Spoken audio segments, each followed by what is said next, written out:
దేశంలోనే heart of the city Kurnool 38 డిగ్రీల ఉష్ణోగ్రతలు నమోదవుతున్న నేపథ్యంలో ఒకవైపు వాతావరణ శాఖ హెచ్చరిస్తుంది 10 గంటల తర్వాత ఎవరు బయటికి రావద్దనేసి ప్రత్యేకమైన చర్యలు తీసుకోవాలని చెప్పి ఇప్పటికే అధికార యంత్రాంగం హెచ్చరిస్తున్నటువంటి పరిస్థితి ఉంది.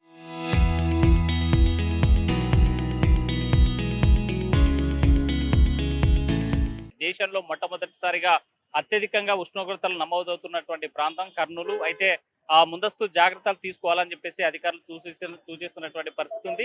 ఏప్రిల్ మొదటి వారంలోనే మండిపోతున్నటువంటి పరిస్థితి. గత వారం 10 రోజుల నుంచి కూడా 38 డిగ్రీల ఉష్ణోగ్రతలు నమోదవుతున్న పరిస్థితి కూడా మనం చూసాం. అయితే ఈ నేపథ్యంలోనే జిల్లా అధికార యంత్రాంగం అప్రమత్తమైంది. సహాయక చర్యలు ఎక్కడికెక్కడ ఏర్పాట్లు చేస్తున్నటువంటి పరిస్థితి అయితే కనిపిస్తుంది. మనం ప్రధానంగా కర్నూలులో ఉన్నటువంటి ఎన్టీఆర్ సర్కిల్, ఇది హాస్పిటల్ సర్కిల్ లో ఉన్నటువంటి ఏదైతే ఇక్కడ మనకి సిగ్నల్స్ కల్పిస్తున్నాయో ఆ సిగ్నల్స్ వద్ద ప్రత్యేకంగా చలువ పందిర్లు వేసి ట్రాఫిక్ సిగ్నల్స్ పడినటువంటి నేపథ్యంలో వాహనదారులు ఇబ్బంది పడకుండా ఉండేందుకు ప్రత్యేకంగా ఈ సర్కిల్లో కనీసం అంటే 5 నిమిషాల ట్రాఫిక్ జామ్ అయ్యేటువంటి పరిస్థితి కనిపిస్తుంది. సిగ్నల్ దాటాలంటే 10 నిమిషాలు పట్టేటువంటి సమయం ఉన్నటువంటి నేపథ్యంలో ఎండలు పెరుగుతున్నటువంటి నేపథ్యంలోనే చలువ పందిర్లు వేసినటువంటి పరిస్థితి. ప్రధానంగా కర్నూలు నగరంలో అటు కొత్త బస్టాండ్, రాజ్విహార్ తో పాటు సి క్యాంప్ లాంటి ప్రధానమైనటువంటి కూడల్లో మున్సిపల్ శాఖ ఆధ్వర్యంలో ప్రత్యేకమైనటువంటి చర్యలు చేపట్టినటువంటి పరిస్థితి ఉంది. మరోవైపు చలువ పందిర్లతో పాటు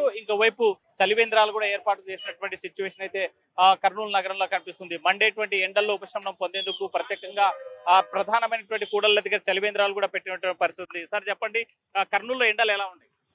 బాగా ఎండలు, రాయలసీమ ఎండలు అంటే బాగా మంచి రాష్ట్రంలో బాగా మంచి ఫేమసే కదా. మంచి ఎండలు కాకపోతే ఏమంటే కొంచెం చిన్న బాగా ఇక్కడ కర్నూలు మున్సిపాలిటీలో అక్కడక్కడ చలవ పందిర్లు వేసినారు. వేస్తే అయితే బస్సులు ఆ ట్రాఫిక్ కాడ ఆగింటారు కదా, ఆడ చేసినారు.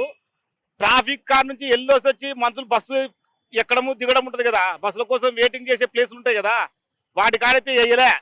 ఎందుకు అంటే ఇక్కడ ఇంకోటి ఏంటంటే ఇప్పుడు మేము నిలబడిన ఏరియా అనేది కర్నూలు కలెక్టరేట్ ఏరియా అంటారు. ఇక్కడ ఎదురుగా జనరల్ ఆసుపత్రి ఉంటుంది, కలెక్టర్ ఆఫీస్ ఉంటుంది. వచ్చిపోయే వాళ్ళు జనం బాగా రద్దీ ఉంటుంది. అయితే నువ్వు ఒకసారి నీ వెనక్కి చూస్తే ఆడ అసలు పందిరి కనపడుతుంది. ఆడంతా కార్లో ఉన్నోళ్ళు, ఆటోలో ఉన్నోళ్ళు దాని కింద నీడ ఆగుతారు. నీ ఎదురుగా చూస్తే అంత కాలుతో నడిచేటోళ్ళు వీళ్ళు ఎండలు ఉంటారు అనమాట. ఇది ఇక్కడ మున్సిపాలిటీ పరిస్థితి బాగుంటది, చాలా బాగుంటది ఎండ. అంటే ఈ ఎండ నుంచి ఉపశమనం పొందేందుకు ఎలాంటి చర్యలు చేపడితే బాగుంటుంది? ఎలాంటి చర్యలు చేపట్టాలబ్బా, వాళ్ళు చేసి పెట్టినారు కదా. ఎలాంటి వాహనాలు లేని వాళ్ళ ఎండ ఉండాలా, వాహనాలు ఉన్నోళ్ళ చలవ పందిర్ల కింద ఉండాలని బుద్ధి ఉండాలయా వాళ్ళకి, మున్సిపల్ ఆఫీసర్లకు. ఎవరన్నా బస్సుల కోసము కాయ కష్టం చేసుకునే వాళ్ళు హాస్పిటల్కి వచ్చినారు. హాస్పిటల్కి వచ్చిన వాళ్ళు బస్సు బడి పిల్లలు వాళ్ళు వీళ్ళు ఉంటారు ఎగ్జామ్ రాయనికా. ఏమన్నా వాళ్ళు వచ్చి ఇంత కొంచెం కాళ్ళంతా నీడ జాపుకోనికి కూడా వాళ్ళకి నీడ లేకుండా చేసి యాన్నో ఆడ పెడితే ఎట్టుంటుంది చెప్పు. చెప్పండి, ఏం చేస్తే బాగుంటుంది ఎండలు ఉపశమనం పొందడానికి? ఇప్పుడు రాష్ట్ర వ్యాప్తంగా మొత్తం దేశవ్యాప్తంగానే చూస్తే మన రాయలసీమలో కర్నూలులో ఎండ అనేది చాలా తీవ్రంగా ఉంది.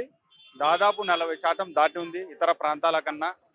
అయితే ఇక్కడ ఉన్నటువంటి అడ్మినిస్ట్రేషన్, మున్సిపల్ శాఖ కానీ కలెక్టర్ శాఖ కానీ ఇప్పుడు మేము నిలబడిన ఏదైతే కలెక్టరేట్ ముఖద్వారం ఉందో ఇక్కడ ప్రతిరోజు వేల సంఖ్యలో జనాలు వస్తారు. అదేవిధంగా ఇది టోటల్ మన రాయలసీమకి పెద్ద ఆసుపత్రి. ఈ ఆసుపత్రిలో వందల వేల ఓపీలు ప్రతిరోజు ప్రజలు వస్తుంటారు. అయితే ఇక్కడ ఉన్నటువంటి జంక్షన్ ప్రాంతంలో ప్రజలు నిలబడే కాడ, బస్సులు పోయే కాడ ఇక్కడ చలవ పందిర్లు వేయలేదు. ఎక్కడైతే కార్లు, ఆటోలు, మనుషులు లోపల కార్లలో ఏసీలో కూర్చొని ఉంటారో అక్కడ చలవ పందిర్లు వేశారు. అయితే 2 వీలర్లకు అది మేలే కానీ ఇక్కడ బస్సులు వెయిటింగ్ చేసే కాడ మాత్రం చలవ పందిర్లు వేయలేదు. ఒక పక్క చూస్తే ఎండలు మండుతున్నాయి, అదేవిధంగా ధరలు కూడా మండుతున్నాయి. ప్రజలు బతకాలంటే బయటికి రాలేని పరిస్థితి ఉంది.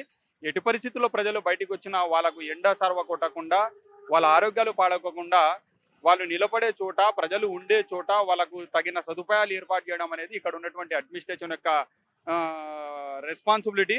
కాబట్టి మీరు మీడియా ద్వారా ఈ యొక్క సబ్జెక్ట్ని ప్రొజెక్ట్ చేయడం చాలా మంచిది. కాబట్టి మేము కూడా మీ మీడియా ద్వారా, మీ ఆర్టీ ద్వారా జిల్లా కలెక్టర్ గారిని, మున్సిపల్ కమిషనర్ గారు, ఇక్కడ ఉన్న ప్రజాప్రతినిధులను మేము కోరుతున్నాము. ఎక్కడైతే ప్రజలు నిలబడతారో వాళ్ళకు నిత్యావసరాలు, వాళ్ళకు తప్పని పరిస్థితి, వాళ్ళకు ఉపాధిల కొరకు, వాళ్ళ కాలేజీల కొరకు, దేని కొరకైతే వాళ్ళు బస్సుల కొరకు, ఆటోల కొరకు నిలబడతారో అటువంటి చోట గుర్తించి వాళ్ళు ఖచ్చితంగా చలువ పందిర్లు ఏర్పాటు చేయాలి, చల్లనీటి కేంద్రాలు ఏర్పాటు చేయాలని మేము ఈ సందర్భంగా డిమాండ్ చేస్తున్నాం. ముఖ్యంగా ఈ కలెక్టరేట్ దగ్గర ప్రతి సంవత్సరం ఉండేది, మరి ఈ సంవత్సరం ఎందుకు చేయలేదు ఆ జిల్లా అడ్మినిస్ట్రేటివ్ అధికారులకి తెలుసు కాబట్టి తక్షణం ఇక్కడ ఏర్పాటు చేయాలని ఈ సందర్భంగా మేము డిమాండ్ చేస్తున్నాం. మనం చూస్తున్నాం ఎదురుగా కనిపించేదే ప్రధానమైనటువంటి కూడలి. ఇక్కడ నుంచే ఇటు నంద్యాల, గుత్తి, ఆత్మకూరు, అనంతపూర్ లాంటి ప్రాంతాలకి వెళ్లేందుకు గ్రామీణ ప్రాంతాల నుంచి పెద్ద సంఖ్యలో కర్నూలుకి నగరానికి వస్తారు. ఇటు ఉన్నటువంటి కలెక్టరేట్, అటువైపు ఉన్నటువంటి ప్రభుత్వ జనరల్ హాస్పిటల్ కి ప్రతిరోజు వేలాది మంది వస్తూ ఉంటారు. అయితే వచ్చేటువంటి వారంతా కూడా తిరిగి వెళ్ళాలంటే మాత్రం ప్రధానంగా బస్ స్టాప్ ఈ సెంటర్ లోనే ఉంటుంది. మనం చూస్తున్నాము ప్రతి ఏడాది ఇక్కడ చలవ పందిరు ఏర్పాటు చేసి ఇక్కడ ఎవరైతే ప్రయాణికులు ఉన్నారో ప్రయాణికులు ఇబ్బంది పడకుండా ఉండేందుకు ప్రత్యేకంగా చర్యలు చేపిస్తారు. కానీ ఈ ఏడాది కేవలము ట్రాఫిక్ సిగ్నల్స్ వద్ద మాత్రమే ఏర్పాటు చేసిన పరిస్థితి. ఎక్కడ కూడా మనకి చలవ పందిర్లు కనిపించినటువంటి పరిస్థితి అయితే కనిపిస్తుంది. మరి ఆ మిట్ట మధ్యాహ్నము భగభగ మండేటువంటి ఎండలో కాస్తా ఉన్నా కూడా నెత్తిపైన కాస్తంత కర్చీపా లేదంటే టవాల్ వేసుకొని నిలబడేటువంటి పరిస్థితి అయితే కనిపిస్తుంది. రద్దీగా ఉన్నటువంటి ప్రాంతాల్లో చలవ పందిర్లు లేకపోవడం అనేటువంటిది పెద్ద చర్చగా కొనసాగుతున్నటువంటి అంశం. అయితే గత ఏడాది కంటే ఈ ఏడాది ఎక్కువ సంఖ్యలో ఈ ఉష్ణోగ్రతలు నమోదవుతున్న నేపథ్యంలో ప్రత్యేకంగా చర్యలు తీసుకోవాలి. 10 గంటల తర్వాత బయటికి రావద్దండి. ఎండ వేయడం నుంచి ఉపశమనం పొందేందుకు అంటే ప్రధానంగా మనం పుచ్చకాయలు లాంటివి తాటి నుంజలతో పాటు మజ్జిగ తీసుకోవాలనేసి వైద్యులు సూచిస్తున్నారు. 10 గంటల తర్వాత ఎవరు బయటికి రావద్దని చెప్పేటువంటి పరిస్థితి అయితే కర్నూలు జిల్లాలో కనిపిస్తుంది. ఇది ఇక్కడ ఉన్నటువంటి తాజా పరిస్థితి. వీడియో జర్నలిస్ట్ చంద్రశేఖర్తో హుస్సేన్, కర్నూలు.